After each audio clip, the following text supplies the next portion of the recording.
This is 8.4.2 attack scenario. So by the end of this lesson, we should be able to identify the steps that are used to perform an attack on a system. We should be able to identify what types of information is being stolen during these attacks.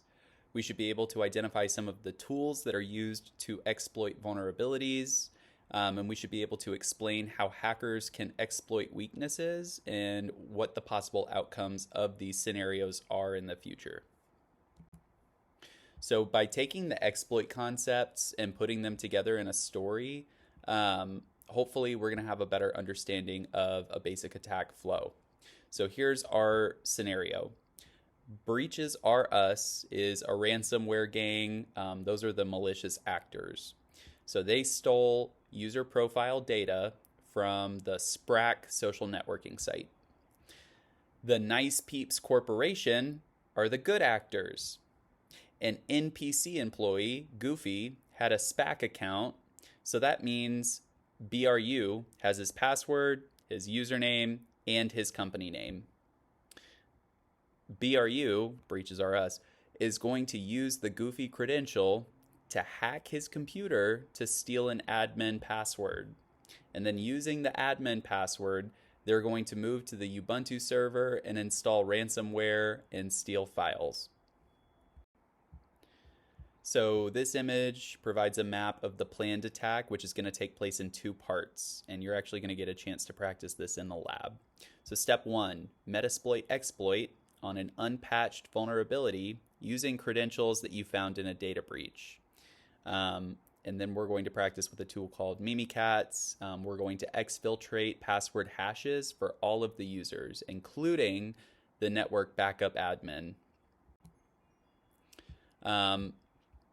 Step 2, we're going to use a tool called John the Ripper to crack the backup admin password hash. And then we're going to use a file transfer protocol, FTP login, to the Ubuntu server with the backup admin credentials. The result is that admin access gives the ability to install ransomware files, exfiltrate company secrets, and add a backdoor. So this is a reminder that an attack is the steps that an adversary takes, but hacking is when you make something do an action that it was not intended to do. So hacks work because of vulnerabilities. There are two main categories of valuable data for exfiltration. The first being user credentials, usernames and passwords, especially for users with admin rights. Second would be proprietary data. This would include trade secrets like research for new products, or maybe the recipe for the secret sauce, the key to a Bitcoin account, or the database of bank accounts. But where do exploits come from? So a vulnerability is found and people will create tools to take advantage of it. Who are they and why do they do it? A quick reminder, the definition of exploitation. It's the process of using software, a script, or a series of commands to take advantage of a vulnerability in a target system. So some of these hackers and pen testers belong to large organizations, and in some cases, they're a part of the government. On the next few slides, we're going to look at some more details about two iconic exploits, Mimikatz and Eternal Blue. So using Mimikatz, passwords can be exfiltrated and used for privilege escalation on other devices in a network.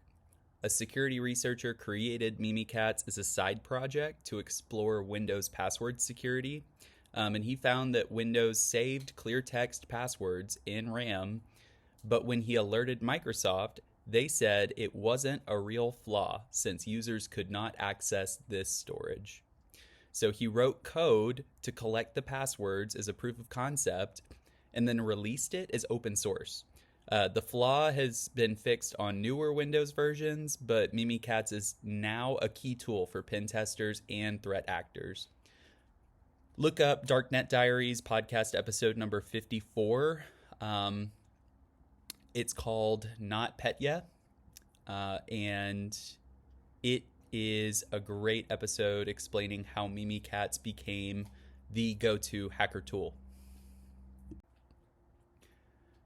So we'll finish the lesson with Eternal Blue, which also has its own Darknet Diaries podcast episode number 53, and it's called Shadow Brokers. So the Eternal Blue exploit was created by the NSA as a tool for international espionage. And when NSA researchers discover vulnerabilities, they don't always alert the software manufacturer. Instead, the NSA will stockpile the vulnerabilities and then create secret exploits.